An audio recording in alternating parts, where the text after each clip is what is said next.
New Vinay बार बाळे आणि नवी वेस पोलीस चौकीच्या पाठीमागे विनय बार या दोन्हीही बारला बोगस कागदपत्रांच्या आधारे उत्पादन शुल्क कार्यालयाकडून परवाना मिळवलेला आहे असा आरोप युवा भीमसेना संस्थापक महेश डोलारे यांनी केलाय। याची थोडक्यात हकीकत अशी, बाळे येथील विनय बार व तसेच नवी वेस पोलीस चौकीच्या बाजूला असलेल्या विनय बार चालवण्याकरता आवश्यक असणाऱ्या कागदपत्रांची पूर्तता करून उत्पादन शुल्क कार्यालयाकडून परवाना मिळवण्यासाठी दाखल केलेले कागदपत्रे बोगस व बनावट दाखल करून त्या काळामध्ये उत्पादन शुल्क कार्यालयाकडून परवाना मिळवला होता। मात्र या दोन्हीही हॉटेल चालकाने मोठ्या एकमतीने राजकीय आश्रयाखाली आज तागायत चालू आहे। गेल्या 30 वर्षापूर्वीपासून या दोन्हीही हॉटेलकडे एकाही अधिकाऱ्याने ना चौकशी केली ना पडताळणी केली।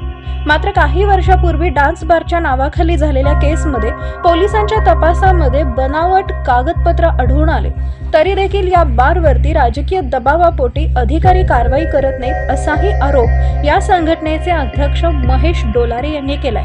दरम्यान संबंधित या दोन हॉटेलवर कारवाई झाली नाही किंवा अधिकाऱ्याने पाठीशी घालण्याचा प्रयत्न केला तर उत्पादन शुल्क कार्यालयाच्या समोर हलगीनाद व बोंबाबोंब आंदोलन करण्यात येईल असा देखील इशारा देण्यात आला आहे।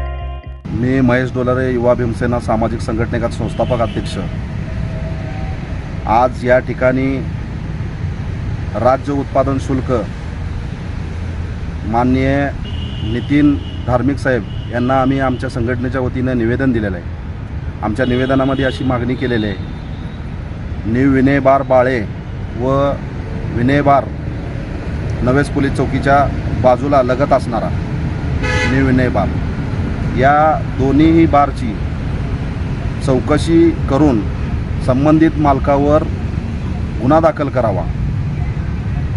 आज गेल्या अनेक वर्षापासून हे विनय बार न्यू विनय बारचा मालक राज्य उत्पादन शुल्कमध्ये भोगस कागदपत्र सादर करून, बनावट कागदपत्र सादर करून त्या ठिकाणी त्यांनी राज्य उत्पादन शुल्कमध्ये परवाना प्राप्त केला आणि त्याद्वारे रासरोसपणे जोमाने हा बार चालवतो। आमच्या संघटनेच्या वतीने असं निदर्शनात आणून दिलं आहे आपण की हे सर्व काही कागद त्यांनी सादर केलेले आहेत मालकांनी, ते पूर्णपणे बनावट आहेत। म्हणून ह्याच्यावर कायदेशीर कारवाई होऊन प्रशासनाचा धाक काय असतो हा त्याला कळावा। या लोकाला, प्रशासनाला सुद्धा हे भीत नाहीत, म्हणजे प्रशासनाला बनावट कागदपत्र राज्य उत्पादन शुल्क ह्या कार्यालयामध्ये असताना अनेक वर्षापासून या ठिकाणी अधिकारी कारवाई का केली नाही, हा असा आमचा एक प्रश्न आहे। दुसरा प्रश्न, त्या ठिकाणी असणारं बांधकाम, त्या बांधकामाला परवाना ज्या ठिकाणी तोही बनावटाचा आहे। त्या ठिकाणी असणारी जागा, ही जागासुद्धा बनावट आहे, शासनाची जागा आहे आणि त्या शासनाच्या जागेत रासरोसपणे हे या ठिकाणी अवैध धंदे सुरू आहेत।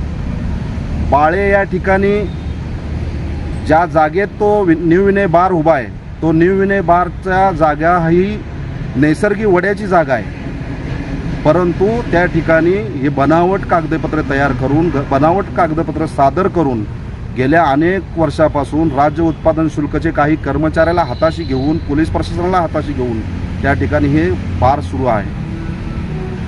आमचा असा प्रश्न आहे, ह्याला नेमकी राजकीय ताकदीमुळं राज्य उत्पादन शुल्क पोलीस प्रशासन गप बसतंय का?